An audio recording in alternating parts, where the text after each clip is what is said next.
درود شریف پڑھیں۔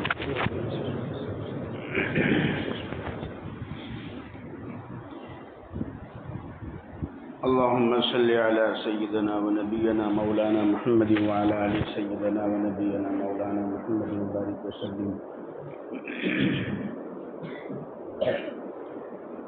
الحمد لله الحمد لله وحده والصلاة والسلام على من لا نبي بعده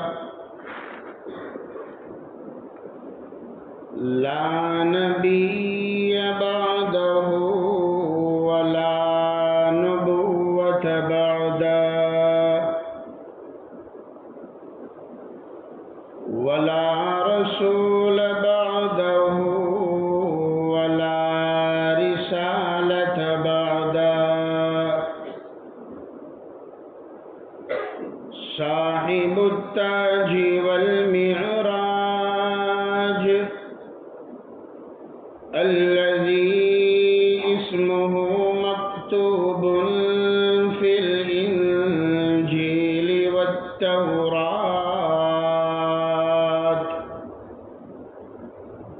ناسخ الملل والأديان صاحب اللسان والقرآن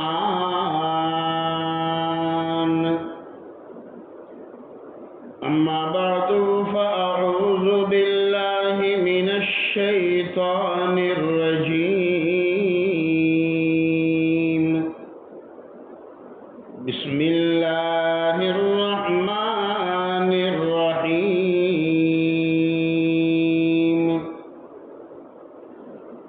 كلوا وتمتعوا قليلا إنكم مجرمون ويل يومئذ للمكذبين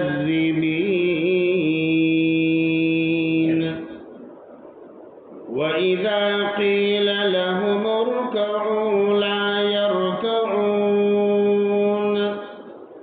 ويل يومئذ للمكذبين فبأي حديث بعده يؤمنون صدق الله مولانا العظيم۔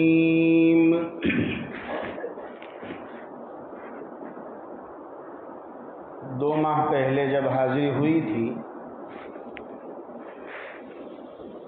تو ایک مکالمہ پیش کیا تھا۔ ہمارے میزبان نے درخواست کی کہ وہ مکالمہ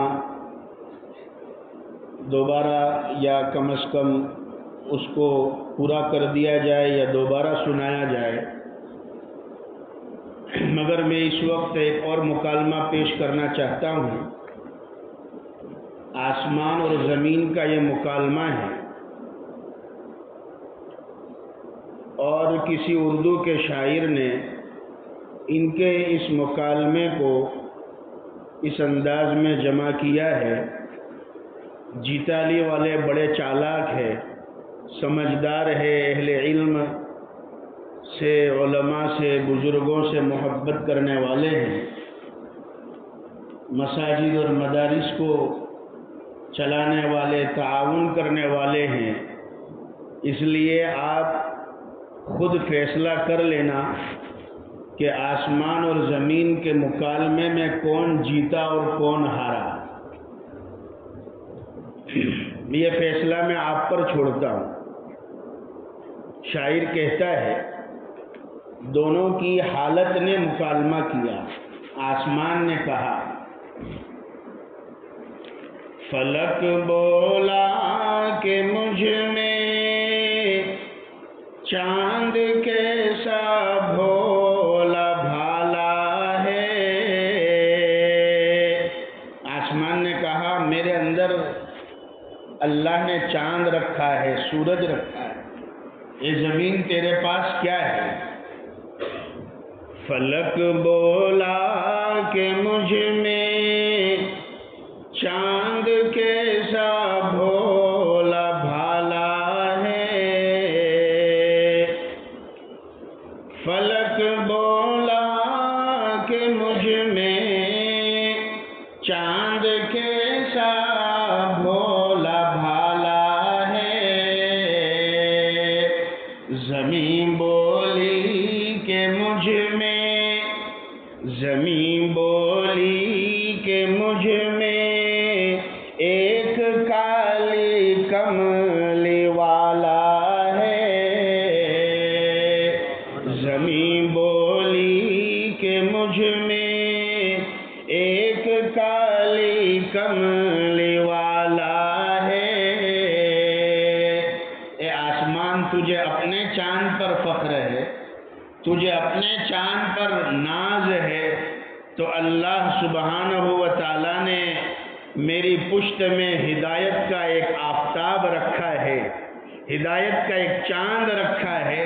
مجھے اپنے چاند پر ناز ہے، تجھے تیرا چاند مبارک، مجھے میرا چاند مبارک۔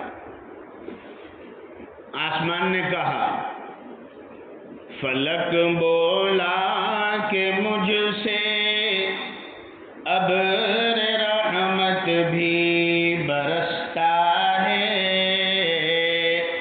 آسمان نے کہا، میرے اندر سے اللہ پانی برساتا ہے، میرے اندر سے بارش نازل ہوتا ہے، اسی پانی کی وجہ سے زمین تیرے اوپر ہریالی آ جاتی ہے، تو بعد مرنے کے زندہ ہو جاتی ہے، یہ میری دین ہے۔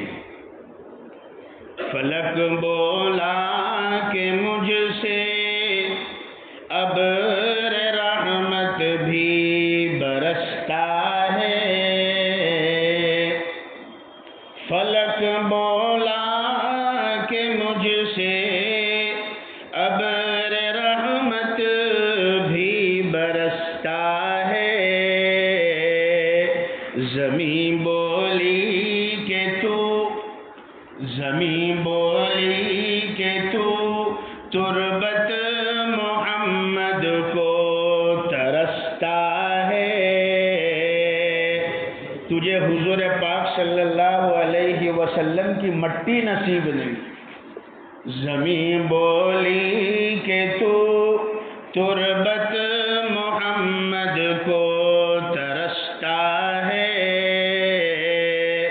فیصلہ آپ کریں گے، آسمان اور زمین کے مکالمے میں کون جیتا اور کون ہارا۔ میں اسے بھی شارٹ کرتا ہوں، اس لیے کہ دو چار ضروری باتیں پیش کرنی ہیں اور وقت اتنا نہیں ہے۔ والد بزرگوار تشریف فرما ہے، انشاءاللہ آخر میں حضرت ہی کی نصائح کے بعد مستجاب دعا پر ہماری آج کی مبارک مجلس کا اختتام ہوگا۔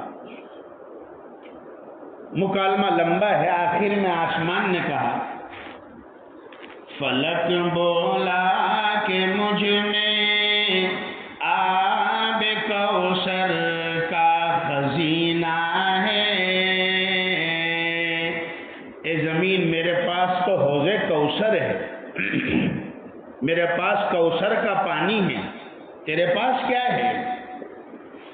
فلک بولا کہ مجھ میں آب کوثر کا خزینہ ہے، فلک بولا کہ مجھ میں آب کوثر کا خزینہ ہے، زمین بولی کہ وہ، زمین بولی کہ وہ میرے محمد کا پسینہ ہے، زمین بولی کہ وہ میرے محمد کا پسینہ ہے، صلی اللہ علیہ وسلم۔ یعنی جس پانی پر تجھے ناز ہے وہ اصل میں دین ہے جناب محمد الرسول اللہ صلی اللہ علیہ وسلم کی۔ اگر آقا کو نہ پیدا کرنا ہوتا تو نہ کوثر کا پانی ہوتا، نہ زمزم کا پانی ہوتا، نہ کوئی دنیا کی کوئی چیز ہوتی.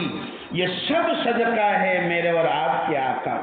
ایک مرتبہ اور بھی درود پاک کا نذرانہ پیش کرتے ہیں. اللہم صلی علی روح محمد فی الارواح وصلی علی جسد محمد فی الاجساد وصلی علی قبر محمد فی القبور. معزز علماء کرام، قوم و ملت کے ہمدرد حضرات، جیتالی گاؤں کے بزرگوں، نوجوانوں اور گھروں میں بیٹھ کر سننے والی میری مائیں بہنیں، آج کی ہماری مجلس کا مقصد حفظ قرآن کی اعجاز میں، تکمیل میں ہوا ہے. آپ ہی کے گاؤں کے ایک معصوم بچے نے، محمد آصف پٹھان، آج اپنے اساتذہ کے سامنے، اپنے بزرگوں کے سامنے، مہمانوں کے سامنے، اللہ کے گھر میں بیٹھ کر قرآن کریم کا آخری سبق ہمیں سنایا. اصل میں ہم سب قابل مبارک ہیں، اس لیے کہ یہ جو مجلس ہے یہ عام مجلس نہیں ہے. ہم سب قابل مبارک ہے. اللہ سبحانہ و تعالیٰ نے مجھے اور آپ کو اس مجلس میں آنے کی سعادت مندی عطا فرمائی، جس میں قرآن کریم کا آخری سبق پڑھا گیا، سنایا گیا. قرآن کریم کے ختم پر دعائیں قبول ہوتی ہے، مرادیں پوری ہوتی ہے، حاجت عطا کی جاتی ہے. تو ہم سب قابل مبارک ہیں. یہ بچہ تو ہے ہی، اس کے والدین بھی مبارک بادی کے قابل ہے، ان کے اساتذہ بھی مبارک بادی کے قابل ہے. اور جس مدرسے میں یہ بچے نے اس دولت کو حاصل کیا، وہ مدرسہ، اس کے ذمہ دار، وہ بھی قابل مبارکباد ہے. اور یہ جس گاؤں کا بچہ ہے، جس خاندان کا بچہ ہے، وہ لوگ بھی مبارکبادی کے قابل ہیں. دو چار ضروری باتیں عرض کرنی ہیں. قرآن کریم کی نسبت پر بہت ساری باتیں مولانا ہارون صاحب، جو حافظ ہونے والے بچے کے استاد ہیں، ہمارے سامنے پیش کر دی ہے. اور بارہا ہم فضائل قرآن میں، فضیلت قرآن کے بارے میں سنتے رہتے ہیں. مجھے ایک دو ضروری بات اس وقت کرنی ہے، اور وہ یہ ہے کہ یہ تو ہم نے دیکھا کہ اس بچے نے جو حافظ قرآن ہوا، اللہ کے کلام کو اپنے سینے میں لے لیا. جہاں ہم اس بچے کا کمال دیکھتے ہیں، وہاں یہ بھی دیکھے کہ اللہ سبحانہ و تعالیٰ کا یہ کرم ہے، اللہ کا یہ فضل ہے کہ اس نے ہمیں ایسی کتاب، قرآن کریم جیسی کتاب، اس کو پڑھنے کا، اس کو سمجھنے کا، اسے یاد کرنے کا اللہ نے ہمیں موقع دیا، توفیق دی. یہ اللہ کا کرم ہے. ہمارے بزرگوں میں ایک بہت بڑے بزرگ گزرے ہیں، اللہ ان کی قبروں پر رحمتوں کی بارش نازل فرمائے. حضرت مولانا علی میاں ندوی رحمت اللہ علیہ رحمتوں واسعہ. یہ وہ خاندان ہیں، یہ اس خاندان کے سپوت ہیں کہ پورے ہندوستان کے مسلمانوں پر ان کا احسان ہے. یہ جو ہمارے اکابر جو گزرے ہیں، جنہوں نے اس ملک میں دین اور ایمان کی حفاظت کے لیے، ہماری نویلی نسل کے اندر دین اور ایمان کی حفاظت کے لیے، اللہ کا دین ان تک پہنچانے کے لیے بے انتہا بے حساب قربانیاں دی. حضرت مولانا علی میاں ندوی رحمۃ اللہ علیہ فرماتے ہیں کہ قرآن کریم کے اندر ایک قسم کی بجلی ہے، کرنٹ ہے. جیسے وائر اور تار کے اندر کرنٹ ہوتا ہے، اگر کوئی تار کو ہاتھ پکڑ لے، کھلا ہوا تار ہے اور اس میں کرنٹ جاری ہے، اگر کوئی پکڑ لے تو کیا حال ہوگا، اس کا کیا حالت ہوگی؟ بڑے سے بڑا پہلوان بھی جو ہے گر جائے گا. وہ کرنٹ بڑے سے بڑے پہلوان کو گرا دے گا، اس لیے کہ وہ پاور ہے اس کے اندر. حضرت فرماتے ہیں اللہ کے کلام میں، قرآن کریم میں بالکل اسی طریقے کا ایک کرنٹ ہے، پاور ہے. اس لیے کہ یہ وہ دولت ہے، یہ وہ نعمت ہے، یہ کوئی بڑی عظیم چیز ہے جس کو نہ آسمان اٹھا سکا، نہ زمین اس کے بوجھ کو اٹھا سکی، نہ پہاڑ اس کو برداشت کر سکا، اور اس کی ذمہ داری کو اٹھانے سے ان بڑی بڑی طاقتوں نے انکار کر دیا، مگر انسان کے کمزور اور ناتوا کندھوں نے اس ذمہ داری کو اپنے اوپر لے لیا. قرآن کریم نے فرمایا اِنَّا عَرَضْنَا الْأَمَانَةَ عَلَى السَّمَاوَاتِ وَالْأَرْضِ وَالْجِبَالِ فَأَبَيْنَ أَن يَحْمِلْنَهَا وَأَشْفَقْنَ مِنْهَا وَحَمَلَهَا الْإِنسَانُ إِنَّهُ كَانَ ظَلُومًا جَهُولًا. ہم نے ہماری اس امانت کو آسمان اور زمین کے حوالے کیا، پہاڑوں کے حوالے کیا، مگر ان بڑی بڑی طاقتوں نے ہماری اس امانت کی ذمہ داری اٹھانے سے انکار کر دیا. اے اللہ، ہم اس کی ذمہ داری نہیں اٹھا سکتے، ہم اس کا حق ادا نہیں کر سکتے. اے اللہ، یہ بہت بڑی امانت ہے، ہمیں معاف کر دے. ان بڑی بڑی طاقتوں نے انکار کر دیا، مگر انسان کے کمزور اور ناتوا کندھوں نے ذمہ داری کو اٹھا لیا. اللہ کہتے ہیں وَحَمَلَهَا الْإِنسَانُ إِنَّهُ كَانَ ظَلُومًا جَهُولًا. انسان تو بڑا ناواقف اور بڑا ظالم نکلا. خیر، اس کی تفسیر میں علماء کرام نے بہت ساری باتیں لکھی ہے. مجھے ایک بات یہاں عرض کرنی ہے کہ یہ بہت بڑی ذمہ داری ہے، بہت بڑا کرنٹ ہے. اسی لیے حضرت فرماتے ہیں اللہ سبحانہ و تعالیٰ نے اسے ڈائریکٹ انسانوں کے اوپر نہیں اتارا، ڈائریکٹ انسانوں کو حوالے نہیں کیا. اپنا کلام، آخری کتاب، عظیم کتاب، کتاب حکیم، کتاب مبین، قرآن حکیم کو اللہ سبحانہ و تعالیٰ نے اس کے لیے پہلے وہ دل کو چنا، وہ پاور ہاؤس میں اتارا جو دل دو جہاں کے سردار محمد عربی تاجدار مدینہ احمد مجتبیٰ و محمد مصطفیٰ صلی اللہ علیہ وسلم کا قلب مبارک تھا. اللہ نے اس کرنٹ اور پاور کو پہلے مین جنکشن میں اتارا. جب الیکٹرک لائن آتی ہے گاؤں کے اندر تو ڈائریکٹ گھروں میں اس کا کنیکشن نہیں ہوتا.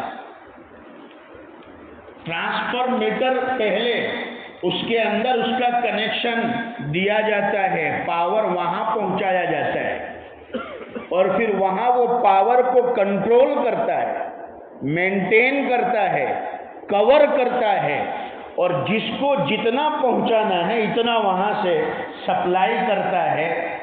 اگر یہ درمیان کا پاور ہاؤس نہ ہو تو ساری لائٹ اڑ جائے. بنے بنائے مکان کے اندر آگ لگ جائے، جل کر مکان خاک ہو جائے، کیوں کہ تم اس کے پاور کو برداشت نہیں کر سکتے۔ قرآن کریم یہ اللہ کا کلام ہے، یہ اوپر لوح محفوظ سے چلا تو میرے اور آپ کے نبی صلی اللہ علیہ وسلم کے دل مبارک کو اس کا جنشن بنایا، حضور کے قلب مبارک نے اسے برداشت کیا، اور اسے لے کر جو فرشتہ آیا تھا، فرشتوں کا سردار حضرت جبرائیل امین روح الامین، جنہیں میرے اور آپ کے آقا نے اصلی شکل میں دیکھا غار حرا کے اندر، پہاڑ کی غار میں، اور حضرت جبرائیل امین نے آ کر کہا اے محمد صلی اللہ علیہ وسلم پڑھیے۔ آقا نے فرمایا میں پڑھنا نہیں جانتا۔ حضرت جبرائیل امین نے فرمایا پڑھیے، میں پڑھ نہیں سکتا، پڑھنا نہیں جانتا۔ تیسری مرتبہ حضرت جبرائیل امین نے دبایا حضور کو۔ وہ کیسا جگر ہوگا، وہ کیسا کلیجہ ہوگا۔ ہم اگر کوئی چیز عادت کے خلاف انسان دیکھ لیتا ہے تو بیمار پڑ جاتا ہے، عادت کے خلاف۔ نارمل ایک انسان کی ہائٹ ہے بہت تو 6 فٹ یا اس سے تھوڑا زیادہ، مگر کوئی 8 فٹ والے کو دیکھ لے گئے، رات کو اٹھا اور کسی 8 فٹ کی ہائٹ کو دیکھ لیا، 10 فٹ والے کو دیکھ لیا، کیا حال ہوگا؟ بیمار پڑ جائے گا، ہاسپٹل میں بھرتی کرنا پڑے گا، بوتل چڑھانے پڑیں گے، اس لیے کہ تم نے نارملی حالت سے زیادہ لیول کی کوئی چیز دیکھ لی ہے، تمہاری طاقت سے زیادہ کوئی چیز دیکھ لی ہے، اس لیے تم بیمار پڑ گئے۔ اللہ کے حبیب صلی اللہ علیہ وسلم نے جبرائیل امین کو دیکھا اصلی شکل میں، پہلی وحی لے کر اللہ کا کلام لے کر آئے، آپ بھی گھبرانے لگے۔ بتقاضے بشریت حضور پاک صلی اللہ علیہ وسلم تھوڑی دیر کے لیے گھبرانے لگے۔ مجھے یہ عرض کرنا ہے کہ حضرت مولانا علی میاں ندوی رحمۃ اللہ علیہ فرماتے، یہ تو میری پہلی بات، حضرت فرماتے ہیں کہ قرآن کریم میں اللہ کے کلام میں چونکہ ایک بجلی ہے، ایک کرنٹ ہے جسے بڑی بڑی طاقت اٹھا نہیں سکی، مگر انسان نے اس لیے اٹھا لیا کہ اللہ نے اس کو وایا کر کے نازل فرمایا، وایا مکہ اور مدینہ ہو کر آیا ہے، وایا حضور کے دل ہو کر آیا ہے، قلب نبی سے ہو کر آیا ہے، اسی لیے اللہ نے اس کے پاور کو مینٹین کیا اور جتنا ضرورت تھی اتنا انسانوں تک پہنچایا۔ دیکھیے ہمارا گھر بڑا خوبصورت بنایا جائے، بڑا عالیشان بیڈ روم بھی ہے اور سٹنگ روم ہے اور ڈرائنگ روم ہے اور سارے الگ الگ قسم کی گھر کے اندر فیسلٹیز ہے، بہترین قسم کی لائٹیں لگا دی ہے اور نئی جو ہے ڈیزائن کے پنکھے لگے ہیں اور اے سی لگا ہے اور بہترین قسم کا فریج ہے، ساری الیکٹرانک چیزیں گھر میں ہیں، مگر کنیکشن جوڑا نہیں ہے جہاں سے آ رہا ہے، لائن جی بی سے لائن جوڑی نہیں ہے، تار جوڑا نہیں ہے، سب کچھ موجود ہے مگر تار جوڑا نہیں ہے، تو لائٹ بھی بیکار ہے، پنکھا بھی بیکار ہے، اے سی بھی بیکار ہے، اوون بھی بیکار ہے، واشنگ مشین سب بیکار ہے، اس لیے کہ جس تار سے تمہیں جڑنا تھا، جس تار سے تمہیں کنیکشن جوڑنا تھا، تم نے وہ کنیکشن لیا نہیں، لیگل پروسیس کرنا تھا، تمہیں جی بی میں اس کے لیے دوڑ بھاگ کرنی تھی اور کنیکشن لے کر جب گھر میں اسے لیتے تو اس کے کنیکشن سے ساری چیزیں کام میں آ جاتی۔ بالکل اسی طریقے سے جھیتالی کے میرے بھائیوں، آج ہمارے پاس سب کچھ ہے، سارے راحت اور آرام کے اسباب ہیں، عیش اور آرام کی چیزیں ہیں۔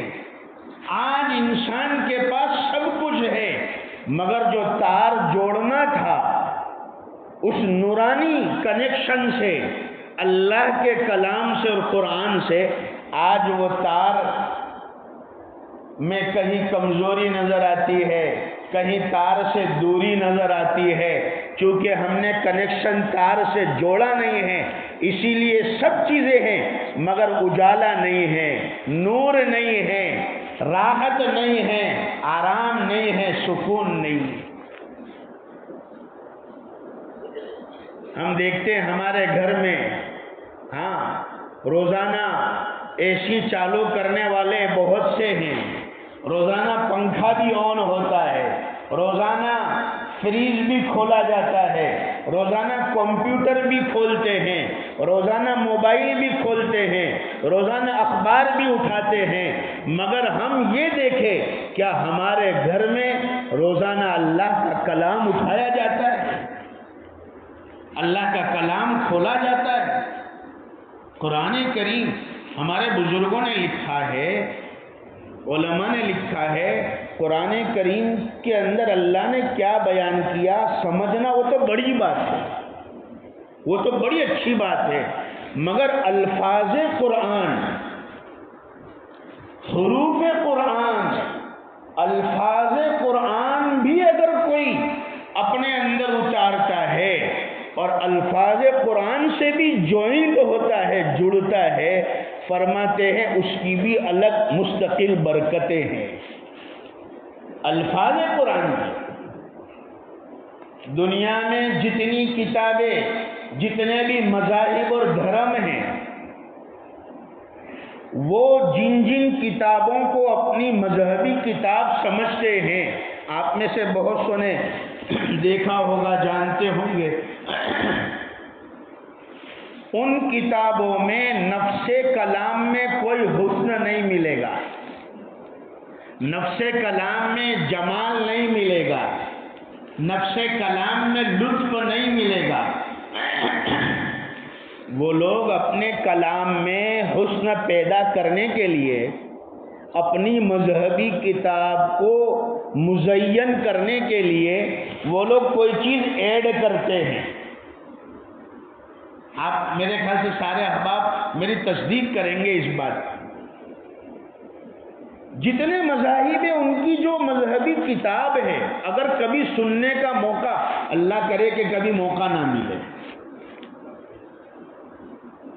مگر کبھی راستے سے گزرتے ہو، کسی ہوٹل میں بیٹھے ہو، یا کبھی ٹرین میں یا بس میں، یا کبھی ایسا موقع آ جائے، کبھی سننے کا موقع ملے تو آپ سن لینا کہ جو ان کے مذہب کی مذہبی کتاب ہے اس کو خوبصورت بنانے کے لیے کچھ ایڈ کرنا پڑتا ہے، کبھی تالیاں بجانی پڑتی ہے،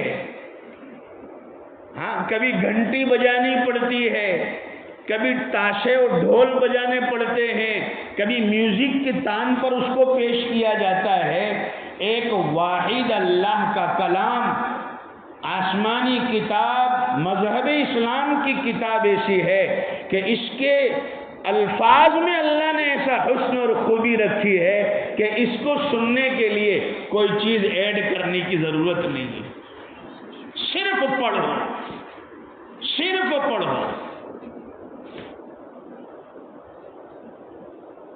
اتنی بہترین کتاب۔ اور جو بچے نے آخری ابھی آیت پڑھی ہے، ماشاءاللہ میں نے پہلی مرتبہ یہ دیکھا، 29ویں پارے کی بھی آخری آیت پڑھی تکمیل حفظ کے موقع پر، اور 30ویں پارے کی آخری سورت پڑھی، تو میرا ذہن ایک چیز کی طرف گیا کہ جو بچے نے 29ویں پارے کی آخری آیتیں پڑھی ہے سورہ مرسلات، میرے اور آپ کے نبی کی زبان پر آخری ایام میں یہی آیتیں تھیں۔ میرے خیال سے اسی مناسبت سے مولانا ہارون صاحب نے یہ رکھا۔ مغرب کی نماز آقا نے پڑھائی، جمعرات کا دن تھا،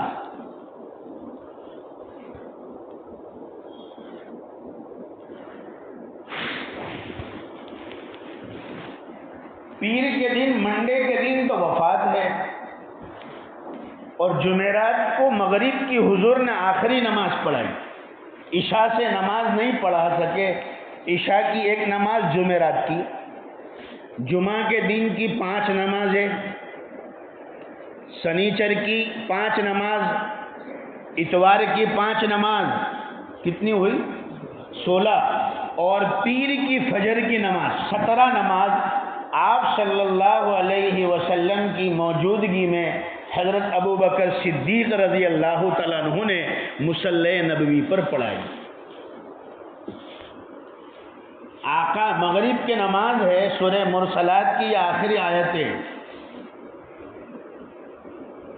یہاں پر رک کر ایک بات اور سمجھ لیجئے، اگر ہمارے مصلی پر کوئی مغرب کی نماز میں سورہ مرسلات پڑھے تو اسے اللہ کا احسان سمجھنا اور امام صاحب کا بھی احسان سمجھنا، اور یہ مت کہنا کہ مولوی صاحب آپ کی تو صورتیں بڑی لمبی لمبی ہوتی ہے۔ ہاں، ہمارے یہاں پر ایک میاں صاحب تھے، حافظ بھی نہیں تھے، عالم بھی نہیں تھے۔ کسی زمانے میں جب مدرسے نہیں ہوتے تھے، مکتب نہیں ہوتے تھے، بچے حافظ نہیں ہوتے، دور دراز سے ڈھونڈ ڈھونڈ کر حافظ قرآن کو تراویح کے لیے لانا پڑتا تھا۔ 5 وقتہ نمازوں کے لیے مکمل حافظ نہیں ملتے تھے۔ فجر کی نماز پڑھاتے ہیں الم ترى کی صورت اور انا اعطینا کی صورت، تو کسی نے کہا کہ میاں صاحب تھوڑی فجر کے اندر تو لمبی صورتیں ہونی چاہیے، تو لمبی صورتیں پڑھائیے آپ نماز میں۔ تو وہ مولانا صاحب، میاں صاحب تھے، مولانا صاحب تو تھے ہی نہیں، من چلے تھے، کہنے لگے متولی صاحب میرا پگار شارٹ ہے تو صورتیں بھی آپ کو شارٹ ملے گی، چونکہ میری تنخواہی شارٹ ہے، آپ نے میرا پگار اتنا رکھا ہے تو صورتیں بھی آپ کو اتنی ملے گی۔ اگر پگار صورتیں لمبی چاہیے ہو تو پگار بھی تھوڑا ایک ہاتھ سے لے ایک ہاتھ سے دے، بھئی یہ تو اصول ہے۔ اگر آپ کو لمبی صورتیں چاہیے تو پگار بھی لمبا ہو۔ خیر، یہ تو اس زمانے کی کچھ سال، 40-50 سال پہلے کی بات، مگر الحمدللہ اللہ کا کرم ہے، جن کے سینوں میں اللہ کا کلام ہوتا ہے وہ پیسے کو نہیں دیکھتا ہے، وہ نبی کے سنت اور طریقے کو دیکھتا ہے، چاہے کتنے ہی مصیبت کے پہاڑ کیوں نہ ہو، تنخواہ چاہے کتنی کم نہ ہو، کیوں نہ ہو، مگر ہم ہماری ذمہ داری کو ادا کریں گے۔ کبھی بینر لے کر کھڑے نہیں ہوں گے، کبھی ہڑتال نہیں کریں گے۔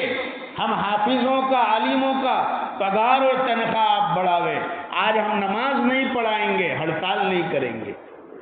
اللہ تعالیٰ اس جماعت کو بے حساب دیتا ہے، اور کہاں سے دیتا ہے دنیا اس کا احساس نہیں کر سکتی۔ جس کلام پر آخرت میں اور قیامت میں بڑے بڑے اجر کے وعدے ہیں، وہ کلام دنیا میں کیا بھوکا رکھے گا؟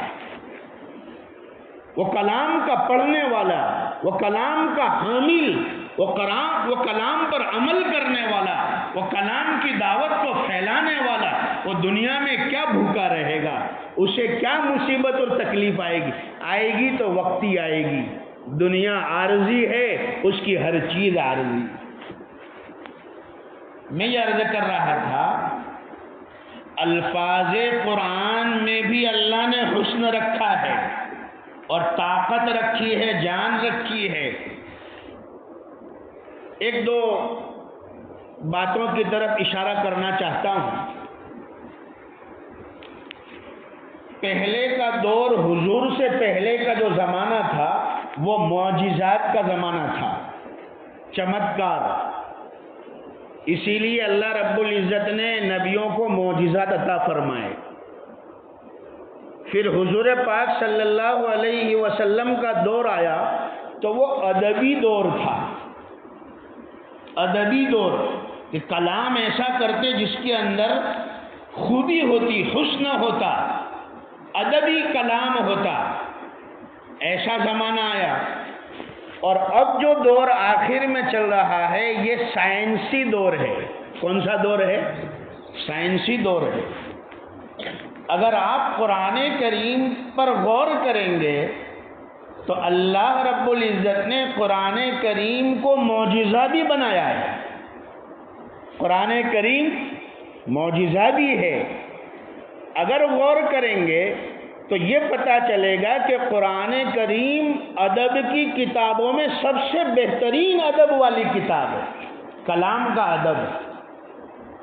اور اگر یہ غور کریں گے کہ سائنس کا اگر زمانہ ہے، ظاہر بات ہے کسی بھی کتاب کو ہمیشہ یہ ثابت کرنے کے لیے کہ یہ آسمانی کتاب ہے، ہر زمانے کے چیلنج اٹھانے پڑیں گے۔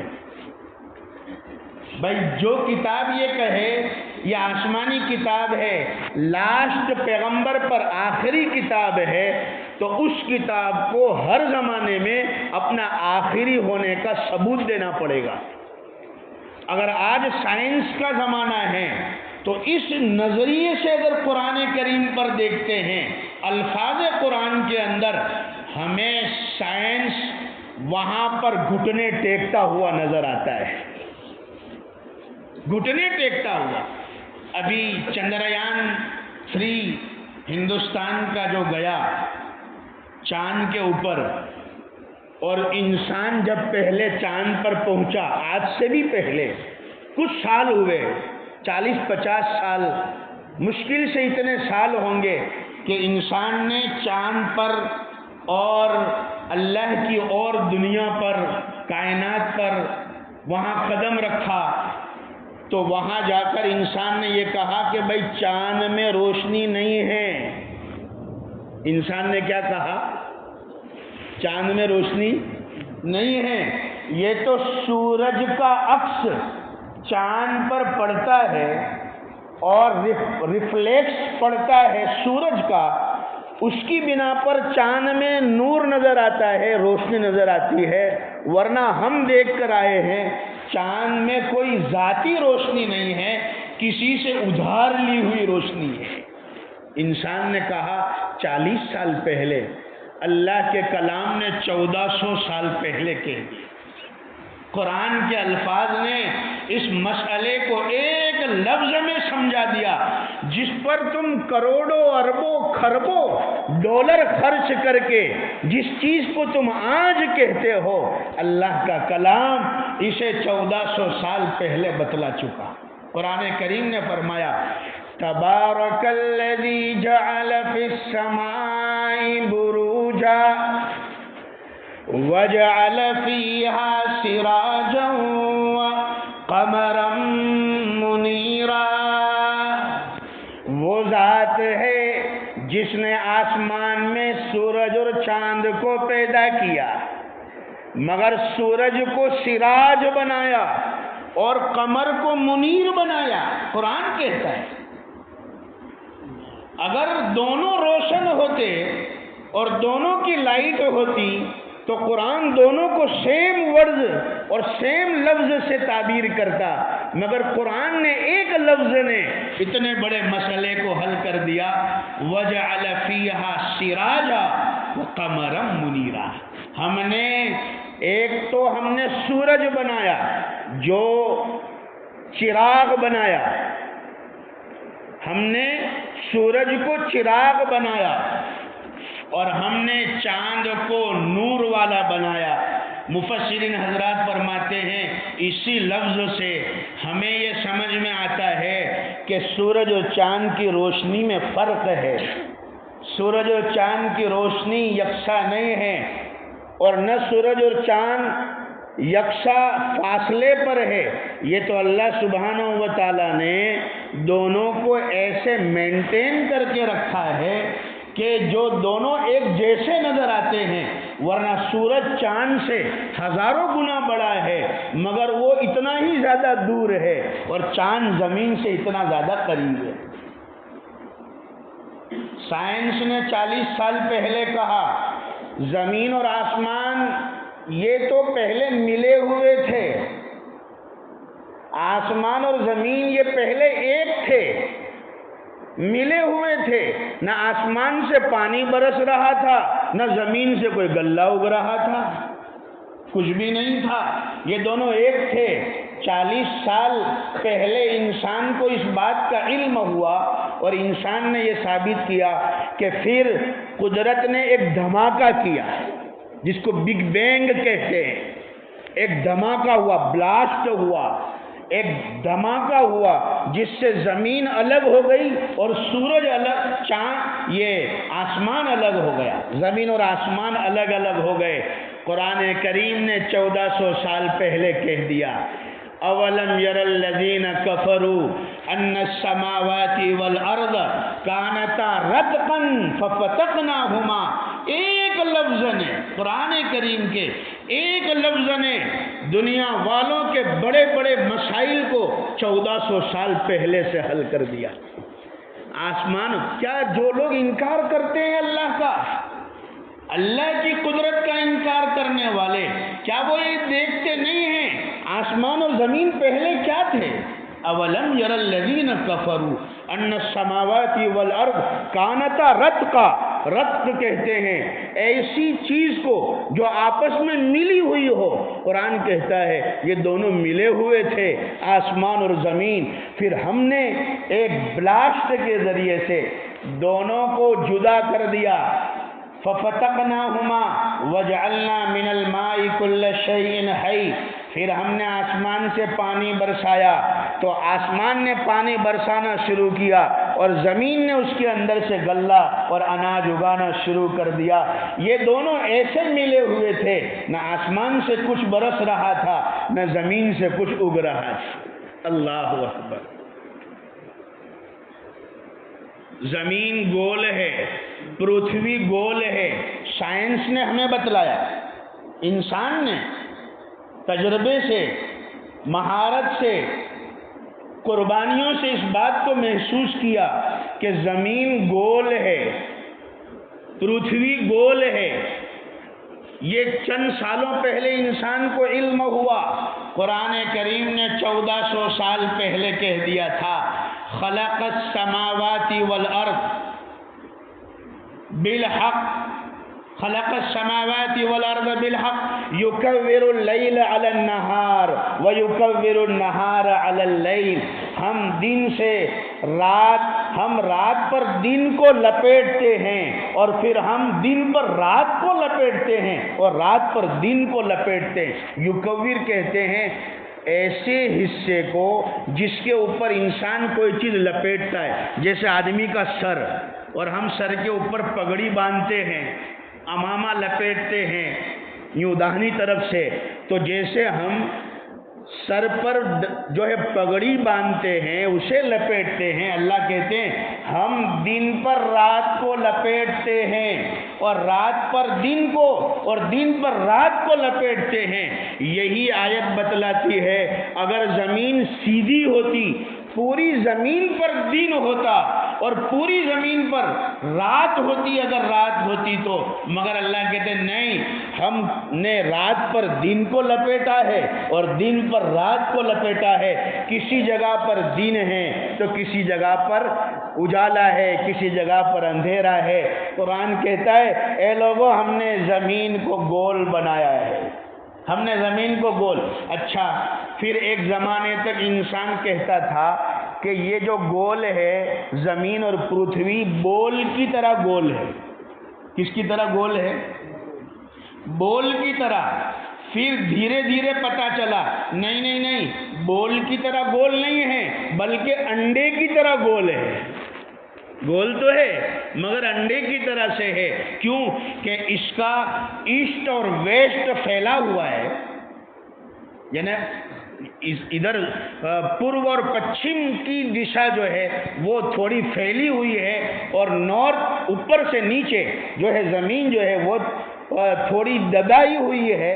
وہ گویا ایسا ہے جیسے ایک انڈے کی شکل ہوتی ہے۔ قرآن کریم نے 1400 سال پہلے یہ کہہ دیا تھا وَالْأَرْضَ بَعْدَ ذَلِكَ دَحَاهَا، وَالْأَرْضَ بَعْدَ ذَلِكَ دَحَاهَا، اور ہم نے زمین کو شتر مرغ کے انڈے کی شکل میں پیدا کیا اور ایسے آکار میں بنایا ہے اے سائنس کا دم بھرنے والے انسان، تو اللہ کے کلام پر غور کر، قرآن کی الفاظ پر غور کر، اس کے معنی پر غور کر۔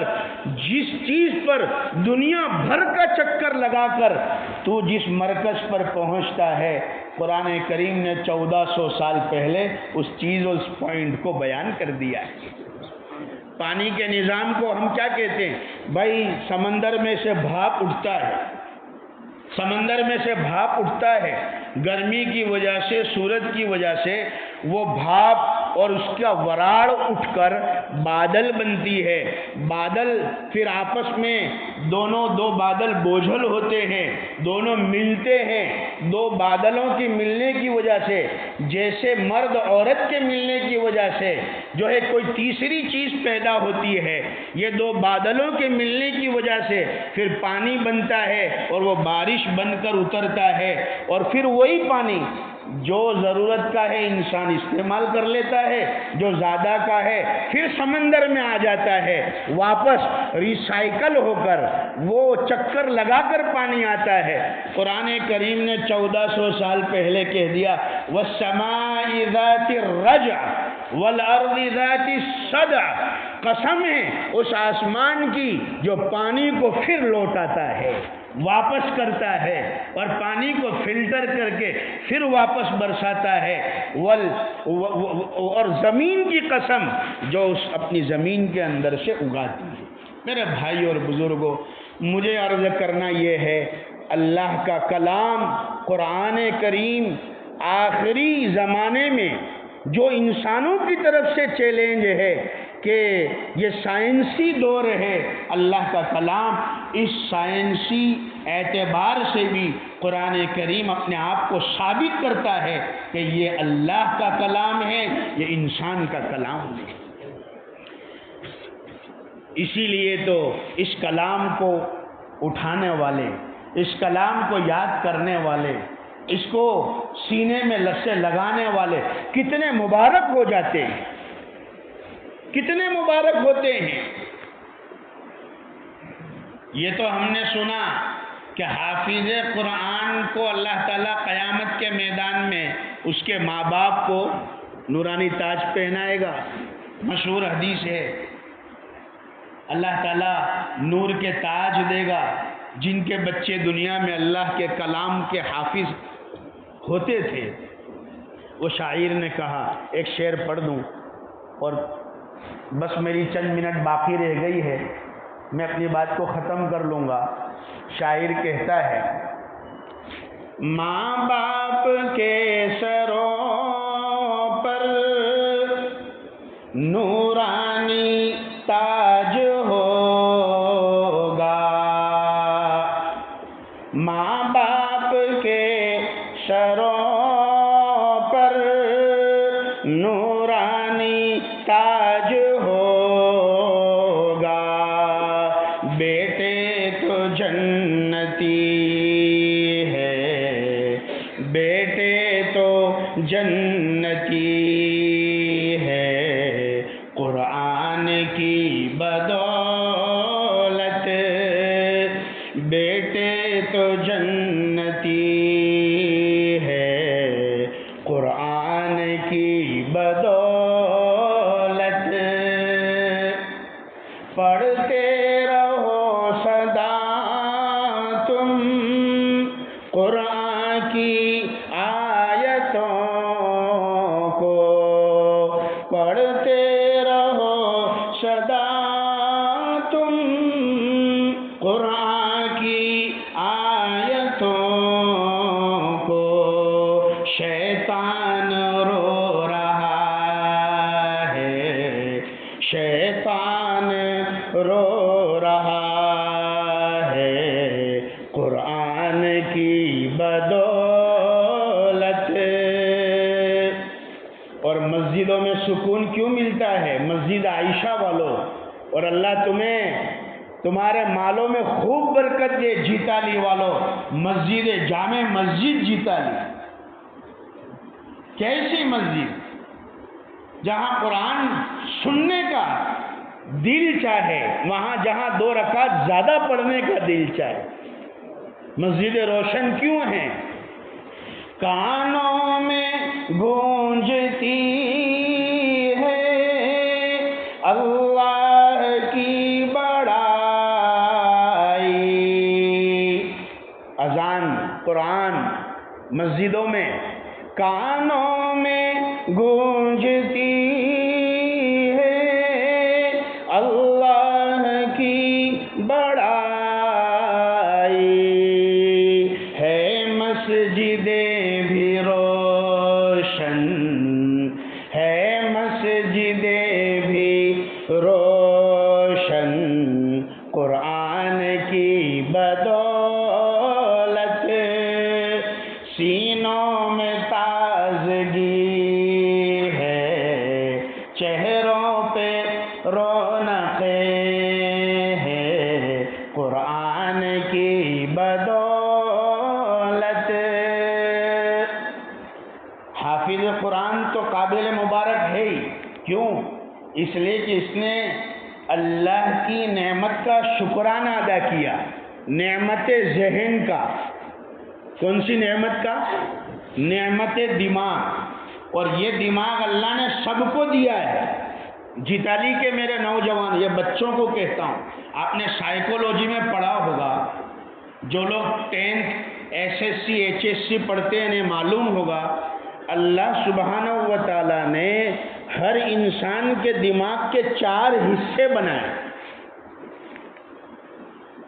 4 حصے، 2 اوپر ٹاپ کے ہیں، 2 نیچے کے ہیں، اور ایک رائٹ پہ ہے، ایک لیفٹ پہ ہے، upper right upper left, lower right right lower left, 4 حصے بنائے، ہر حصے کا الگ کام ہے، اور کتنی کیپیسٹی اللہ نے رکھی ہے ایک آدمی کے دماغ میں، ایک بچے کے دماغ میں۔ ہم لوگ تو کہتے ہیں کہ یار اتنا سارا بوجھ دے دیا مدرسے والوں نے، اتنا سارا یاد کرنا کیوں نہیں دیا؟ ارے ہمارے ذہن جو اللہ نے دیے ہیں اس میں میموری پاور جو دیا ہے اس کا استعمال کب کریں گے؟ ایک جگہ بڑی اچھی بات لکھی تھی، سب سے مہنگی زمین کون سی؟ آپ تو سب زمین والے لوگ ہیں، کھیتوں والے، زمین خرید و فروخت کرنے والے، سب سے بیسٹ زمین کون سی؟ ہم لوگ، ہمارا جواب کیا ہوگا؟ جہاں پانی کی فیسلٹی ہو، جہاں زمین پوچھی ہو، اور جہاں اس کے اندر جو ہے کھیتی کی صلاحیت اور قابلیت، ہم تو یہ کہیں گے۔ مگر اہل دل اہل نظر کہتے سب سے قیمتی زمین ہے قبرستان کی زمین۔ سب سے مہنگی زمین کون سی؟ قبرستان۔ کیوں؟ اس لیے کہ وہاں جو سوئے ہوئے ہیں وہ بڑے بڑے خزانے دماغ کے وہاں اندر مدفون ہیں، اور بہت سے ان میں سے ایسے ہیں جنہوں نے اپنے دماغ کا استعمال ہی نہیں کیا ہے۔ ایسے بھی ہوں، وہ دماغ آج بھی ایسے ہی ایز اٹ از موجود ہے، بڑے بڑے خزانے قبرستان میں مدفون ہیں۔ اس لیے قبرستان کی زمین سب سے قیمتی۔ اللہ سبحانہ و تعالیٰ نے ہر انسان کو میموری پاور کتنا دیا ہے، جتنا ہم استعمال کریں گے اتنا یہ شارپ ہوگا، اتنا یہ مضبوط بنے گا۔ ہم تو سمجھتے بچوں پر ہم بوجھ ڈالتے ہیں، نہیں، اللہ نے ایک آدمی کے دماغ میں میموری پاور کتنا ہے یہ موبائل چلانے والے بہت جلدی سمجھ جائیں گے۔ بھائی ہم کو جی بی معلوم ہے؟ جی بی، بھائی جی بی تو معلوم ہے، per day 1 G B, per day 1.5 G B, per day 2 G B. ہاں، 1000 کے بی ہو تو 1 ایم بی ہوتا ہے، 1000 کے بی ہو ملے تو 1 ایم بی میگا بائٹ، 1000 کے بی ملے تو 1 ایم بی بنتا ہے۔ یہ بچوں کو کہتا ہوں۔ اور 1000 M B, 1000 megabyte equal to 1 G B, 1 G B بنے گا، گیگا بائٹ۔ 1000 ایم بی ہوگی تو 1 جی بی، اور 1000 جی بی ہوگی تو 1 ٹی بی، ٹیرا بائٹ۔ اور اللہ سبحانہ و تعالیٰ نے ہر انسان کے دماغ اور میموری پاور ایسی چپ رکھی ہے دماغ میں کہ 1000 ٹی بی جتنی کیپیسٹی ہے، ٹیرا بائٹ، جس کو اگر ہم اینالیسس کریں یا اس کا ہم جو ہے تھوڑی اور تفصیل کرے تو یوں سمجھ لیجئے کہ 10 لاکھ جی بی جتنی طاقت ایک انسان کے دماغ میں اللہ نے رکھی ہے۔ 10 lakh G B, 10 lakh G B کس کو کہتے ہیں؟ جس میں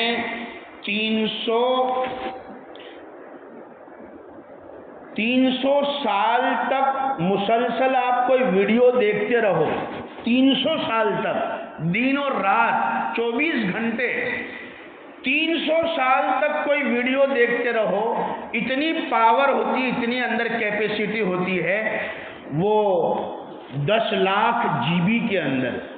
کتنے سال تک دیکھتے رہو بھائی؟ 300 سال کی ویڈیو دماغ میں آ جاوے، اتنا اللہ نے میموری پاور دیا ہے۔ کیا ہم ایک صورت یاد نہیں کر سکتے؟ وہی 10 صورتوں پر اکتفا کر کے بیٹھے ہیں، انا اعطینا قل ہو اللہ، انا اعطینا قل ہو اللہ، انا اعطینا قل۔ بہت سی زمانے میں چیزیں ہمیں معلوم نہیں تھی، ہم نے یاد کر لی۔ ایک اللہ کا کلام ہی ایسا ہے، ہمارے دماغ میں نہیں آتا، ہمارے سینے میں نہیں آتا۔ کینیڈا میں نے ایک صاحب کو دیکھا، مسجد کے ذمہ دار، مدرسے کے ذمہ دار اور ایک اسکول چلاتے، اور کافی بڑی ذمہ داری، لکھنؤ کے تھے۔ مجھے لے جا رہے تھے ٹورنٹو ریڈیو اسٹیشن، مولانا کچھ آپ کا بیان ہو جاوے، اور انہوں نے وقت لیا تھا، ریڈیو اسٹیشن پر لے جا رہے تھے۔ میں نے دیکھا وہ گاڑی انہوں نے اسٹارٹ کی اور آگے 4 وہیل پر، آگے گاڑی کے ڈیش بورڈ پر قرآن کریم رکھا تھا، اور گاڑی چالو کر کے ایک آیت پڑھ لی انہوں نے، ایک آیت پڑھی 2-4 مرتبہ، اور پھر اس کو بند کر دیا، رکھ دیا۔ اپنے جگہ سے ٹورنٹو جو ریڈیو اسٹیشن ہے 25 مائل تھا، وہ آیت کو پڑھتے گئے وہاں تک۔ یعنی وہ یہ بتلاتے تھے کہ مولانا آدمی کتنا ہی بیزی کیوں نہ ہو، ایک ٹائم ایسا ہے ڈرائیونگ کا کہ اس کے پاس فل ٹائم ہوتا ہے۔ حالانکہ ڈرائیونگ کرنے والے کا ہر پارٹس کام میں ہوتا ہے، رائٹ پاؤں سے بھی کچھ کام کر رہا ہے، ڈابے پاؤں سے بھی جو ہے کلچ دبا رہا ہے، اور سیدھا ہاتھ بھی اسٹیئرنگ پر ہے، ڈابا ہاتھ گیئر پر ہے، نظریں ریورس مرر، فرنٹ مرر، اور کہاں سب کام میں ہے، مگر ایسے ٹائم میں بھی آدمی ٹائم نکال سکتا ہے۔ انہوں نے کہا میں نے ایسا کر کے 7 پارے قرآن کریم کے حفظ کر لیے۔ سمجھ میں آ رہی ہے بات؟ اللہ تعالی ہمیں وہ کرنٹ پیدا کر دے، اللہ ہمیں نیک توفیق دے۔ اور یاد تب ہوگا جب ہم پڑھیں گے، بار بار پڑھیں گے، ایک معمول بناوے، روزانہ ہمیں اتنا پڑھنا ہے، کم از کم 1 رکوع، 2 رکوع، 5 رکوع، جو عوام ہے ان کے لیے۔ اللہ تعالیٰ قرآن کریم سے ہمیں محبت عطا فرمائے، اس کی عظمت نصیب فرمائے۔ عرض یہ کر رہا تھا کہ بچے کا حافظ قرآن کا مقام تو سنتے ہیں، مگر ہمارے بزرگوں نے بتلایا جو حافظ قرآن کا احترام کرتا ہے، ان سے محبت کرتا ہے، اس کو بھی اللہ محروم نہیں رکھتے۔ اللہ اکبر، وہ بھی محروم نہیں رہتا۔ حضرت نے ایک واقعہ لکھا ہے، ایک سبزی فروش کا، ایک گاؤں کے اندر ایک سبزی فروش لاری چلاتے، سبزی بیچنے والے، ان سے ملاقات ہوئی تو ان سے بات چیت میں پتہ چلا میرے گھر کے اندر بچے، بیٹے، بیٹیاں، پوترے، نواسے، پوتریاں اور بہویں اور داماد سب ملا کر، بھائی کے بچے، 72 حافظ قرآن ہیں میرے گھر میں۔ کتنے حافظ قرآن؟ میرے خیال سے ہم نے تو نہیں سنا ایسا کوئی، پورا خاندان مل جاوے تب ہو سکتا ہے، بڑے سے بڑے بزرگ عالم کا خاندان، مگر وہ سبزی فروش کہہ رہا ہے 72 حافظ قرآن ہے۔ کیسے اللہ نے یہ نعمت دی تمہیں؟ تمہارے پاس کیا تھا؟ تم نے کیا سوچا؟ وہ چاچا کہنے لگے کہ میری بس ایک نیکی اللہ کو پسند آ گئی۔ کیا نیکی؟ کیا میں ایک چھوٹا مدرسہ تھا، اس کے سامنے لاری لے کر کھڑا رہتا تھا، بس وہ مدرسے میں بچے جاتے، وہ پڑھتے، ان کی آواز کان میں آتی، وہاں سے باہر نکلتے، میں بچوں کو دیکھتا تھا اور دل میں یہ کہتا تھا اے اللہ یہ کتنے مبارک بچے، ان کے ماں باپ کتنے مبارک ہوں گے، یہ کتنے مبارک ہے، ان کی زبان کتنی مبارک ہے، ان کے سینے کتنے مبارک ہے، تیرے کلام کو یہ پڑھتے ہیں۔ اور دنیا کے سب سے بہترین لوگ یہ ہیں، سمجھدار لوگ، کہ دنیا کے ادھر ادھر کے جھمیلے میں پڑھنے کے بجائے ایک چیز کو پکڑ رہے ہیں، تیرے کلام کو پکڑ رہے ہیں۔ جس نے اس رسی کو پکڑ لیا اس کو سب مل گیا، اس لیے کہ جسے اللہ ملا اسے سب مل گیا۔ بس یہ میرے دل کے اندر طلباء کی محبت تھی، حافظوں کی محبت تھی، یہ جذبہ تھا۔ اللہ تعالیٰ نے، بس میں یہ سمجھتا ہوں اللہ تعالیٰ نے میرے گھر کے اندر 72 لوگوں کو یہ نعمت سے نواز دیا اور یہ دولت عطا فرما دی۔ حضرت مولانا بدر عالم میرٹھی رحمۃ اللہ علیہ، بہت سے احباب نے نام سنا ہوگا، علماء جانتے ہیں، ان کے بیٹے حضرت مولانا آفتاب عالم، انہوں نے ایک مجلس میں واقعہ سنایا، علماء نے لکھا ہے اس چیز کو کہ والد بزرگوار مدینہ المنورہ میں دفن ہوئے۔ کہاں دفن ہوئے؟ مدینہ میں دفن۔ وہاں کا حال معلوم ہے آپ کو کہ قبر پر کوئی نشان نہیں ہوتا، ایک کے بعد ایک اگر لائن بھر جاتی ہے اس کے اوپر پھر دوبارہ قبر کھودی جاتی ہے۔ مولانا نے فرمایا والد محترم کی قبر 3 مرتبہ کھودی گئی، نئے مدفون کے لیے، نئی میت کے لیے 3 مرتبہ، مگر جب بھی قبر کھودتے کفن نیا ملتا، جسم سلامت ملتا، کفن نیا ملتا۔ لوگوں نے تحقیق کی، معلوم کہ کون ہے، پتہ چلا کہ یہ فلاں بزرگ ہیں، ہندوستان سے تعلق رکھنے والے، ان کے گھرانے سے جو ہے کانٹیکٹ کیا، پتہ چلا کہ بھائی کیا وجہ تھی۔ علماء نے پوچھا کہ بھائی ابا میں کوئی خاص عمل کیا تھا؟ فرمایا اتنا بڑا عالم حضرت مولانا بدر عالم میرٹھی رحمۃ اللہ علیہ، اتنے بڑے بزرگ عالم، فرمایا کہ ایک صفت تھی کہ کبھی کسی حافظ قرآن کو دیکھتے اس کے سامنے پیر کبھی بھی نہیں پھیلاتے، حافظ قرآن کے سامنے پیر پھیلا کر نہیں بیٹھتے تھے۔ جیسے اللہ کے کلام کی ہم عزت احترام کرتے ہیں، یہ کلام جن کے سینوں میں ہے کہ یہ بھی اتنے ہی قابل احترام۔ قربانی کے دنوں میں بہت سی مرتبہ کوئی جانور پر ایسا ہو جاتا ہے کہ اللہ لکھا ہوا آتا ہے، اور باقاعدہ اس کی مارکیٹ میں بہت بڑی قیمت ہو جاتی ہے، بھائی ایسا بکرا ہے کہ اس پر اللہ لکھا ہے، اوہو 10,000 کا بکرا 1 لاکھ میں، 10 گنا زیادہ، 20 گنا زیادہ قیمت۔ جانور کے بدن پر لفظ اللہ لکھا، اتنی بڑی قیمت۔ جن حافظوں عالموں کے سینوں میں اللہ کا پورا کلام ہے، اللہ کے اسماء الحسنی ہیں، اللہ کے مبارک نام ہیں، ان کا کتنا احترام ہونا چاہیے، ان کی کتنی قدر ہونی چاہیے۔ اللہ رب العزت ہمیں حقیقی معنی میں جو ہے قدردانی کی توفیق عطا فرما دے۔ اللہ تعالیٰ اس بچے کی تکمیل کو قبول فرما لے، اور جن نے اس بچے کے لیے جو ہے جس اعتبار سے اچھی سوچ کے ذریعے، پاک مال کے ذریعے، مفید مشوروں کے ذریعے ان کے استادوں کو، ان کے مدرسوں کو، ان کے ذمہ داروں کو جس اعتبار سے تعاون کیا، اللہ تعالیٰ آپ کو بھی وہ اجر بدلہ نصیب فرمائیں۔ آپ کی اولاد میں بھی اللہ تعالیٰ دین کے داعی، کعبہ کے حاجی، مسجد کے نمازی، میدان کے غازی اللہ پیدا فرمائیں۔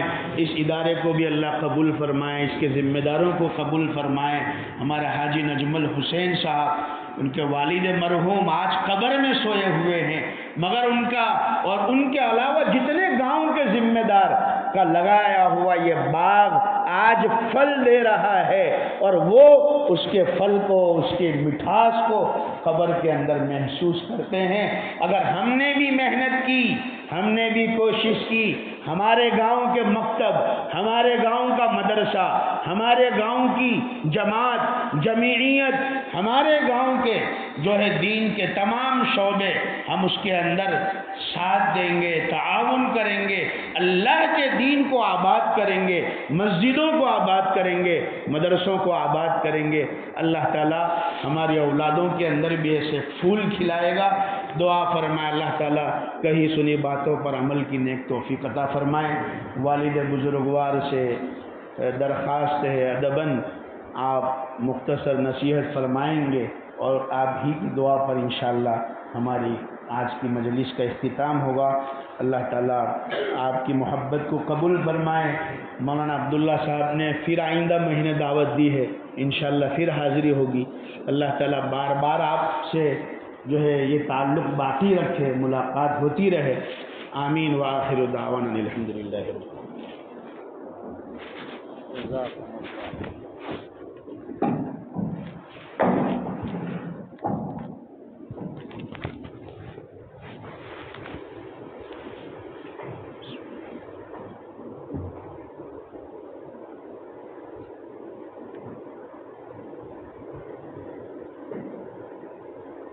بسم اللہ الرحمن الرحیم۔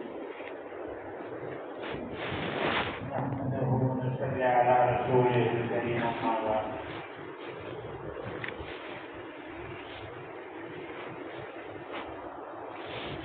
عن عبد الرحمن بن عوف رضي الله تعالى عنه قال قال رسول الله صلى الله عليه وسلم: ثلاثة تحت العرش يوم القيامة: القرآن يحاج العباد له زهر ومتن، والأمانة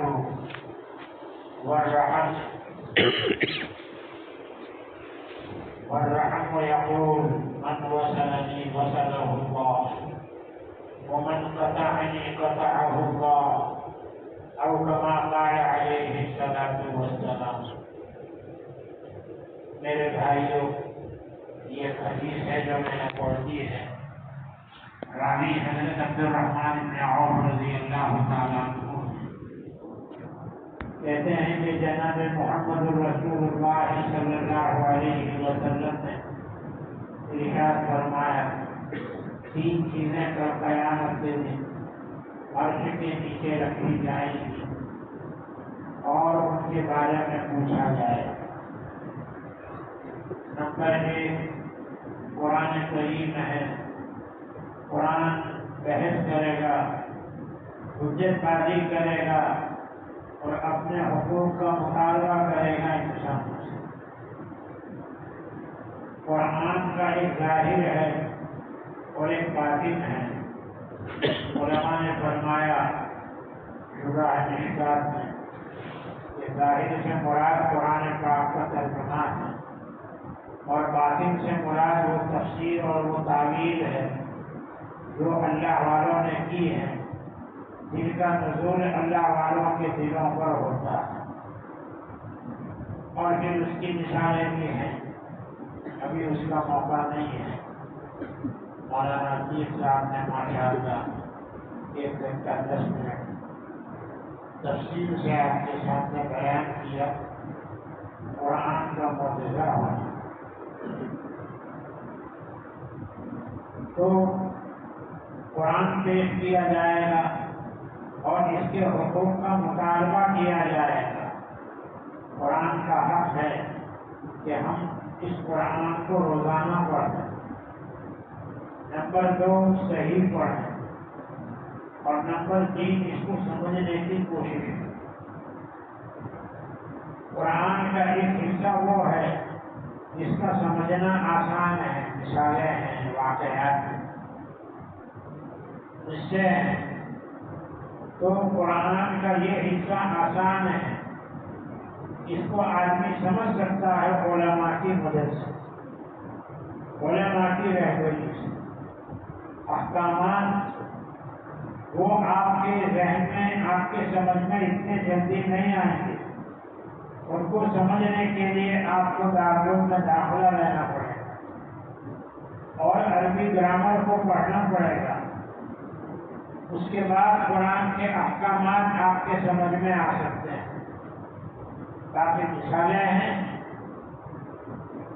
مثلہ کمثل الکلب ان تحمل علیہ یلہث او تترکہ یلہث ذلك مثل القوم الذين كذبوا بآياتنا فاقصص القصص لعلهم يتفكرون۔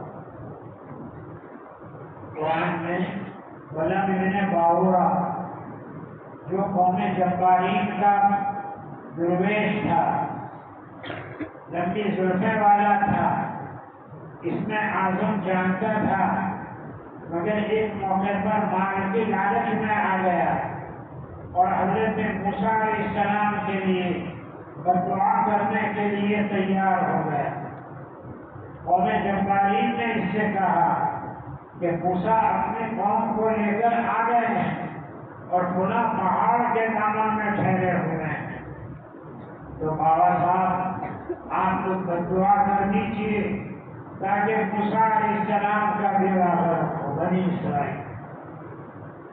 پہلے تو اس نے انکار کیا، بلعم بن باورا نے کہا پیغمبر کا مقابلہ اور پیغمبر کا انکار یہ تو نہیں ہو سکتا، حضرت موسیٰ علیہ السلام اللہ کے نبی ہیں، اللہ کے پیغمبر ہیں، میں ان کا مقابلہ نہیں کر سکتا ہوں۔ قوم نے اصرار کیا، پھر بھی نہیں مانا،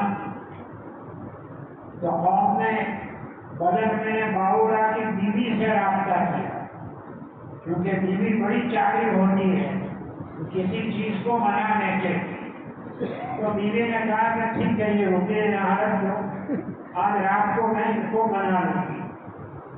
بیوی نے تیار کیا، وہ ظالم تیار ہو گیا اور چلا حضرت موسیٰ علیہ السلام کے لیے بددعا کرنے کے لیے چلا۔ جس سواری کے اوپر بیٹھ کر جا رہا تھا اس سواری کو ٹھوکر لگی، اللہ کی طرف سے وارننگ تھی، ابھی بھی سنبھل جا، ابھی بھی سنبھل جا، جا کر اگر نہیں سمجھا ہو پھر کھڑا ہو گیا، چلنے لگا۔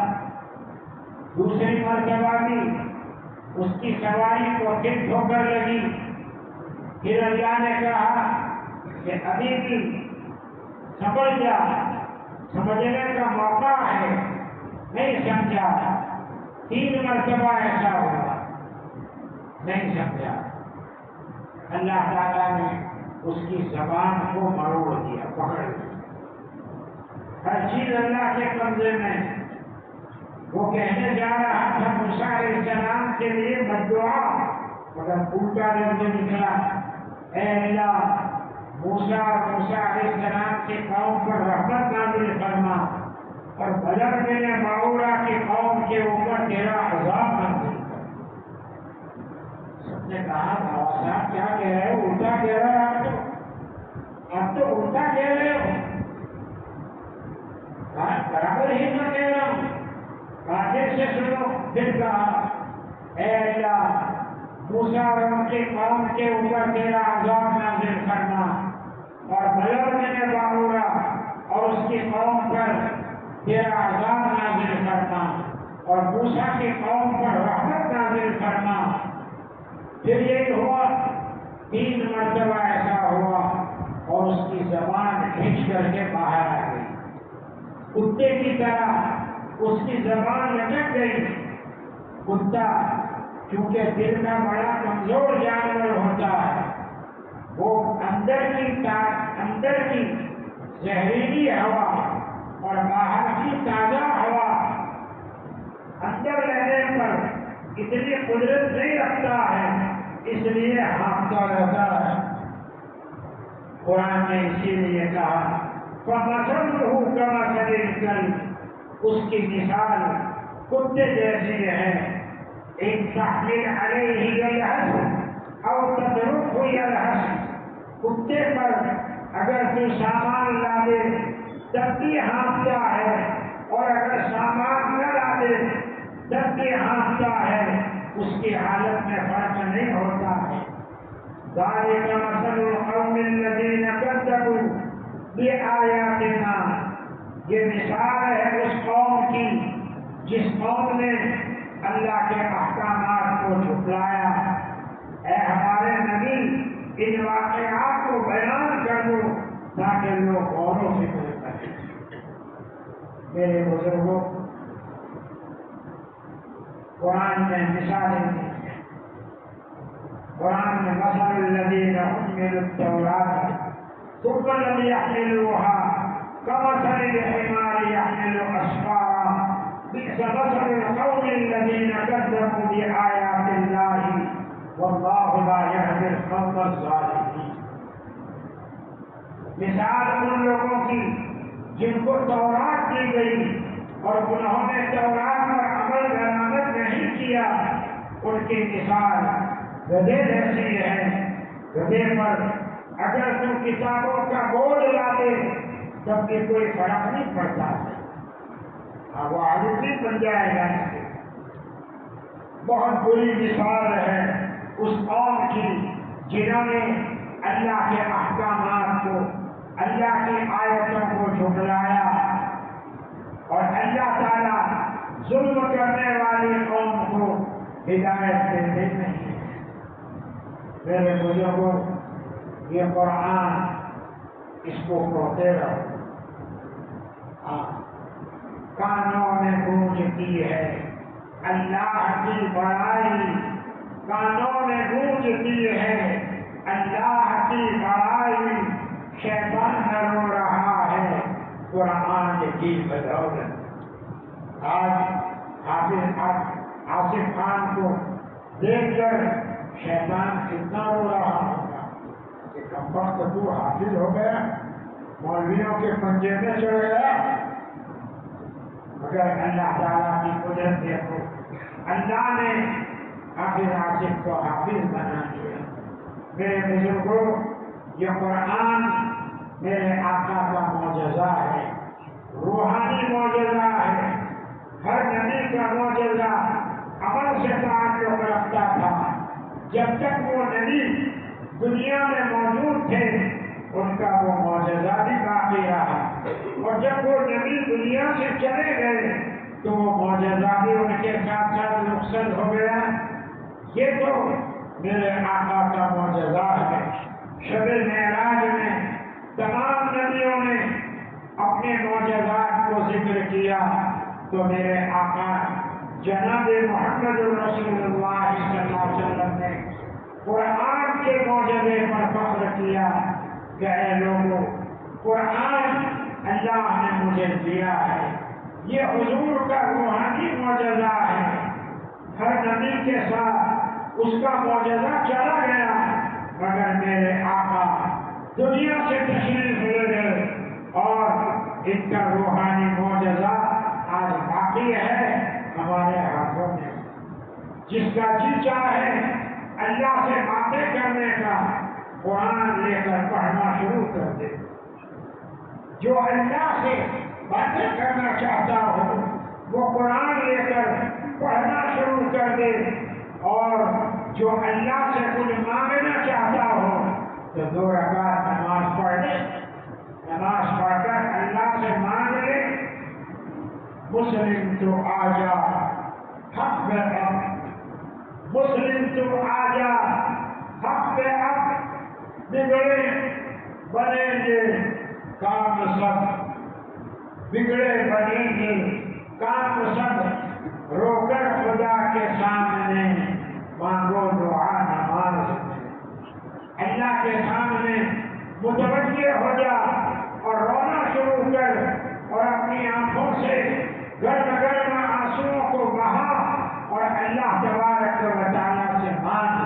اللہ تعالیٰ تیری مانگ کو پورا کریں گے، اللہ تعالیٰ تیری دعا کو قبول کریں گے۔ میرے بزرگوں، تو یہ قرآن ہے،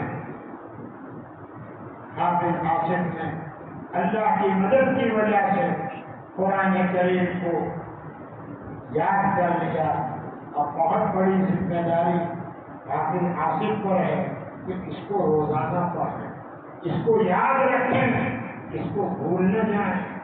قرآن کو یاد کر کے جو بھول جاتا ہے اس کے لیے سخت وعید ہے، احادیث مبارکہ۔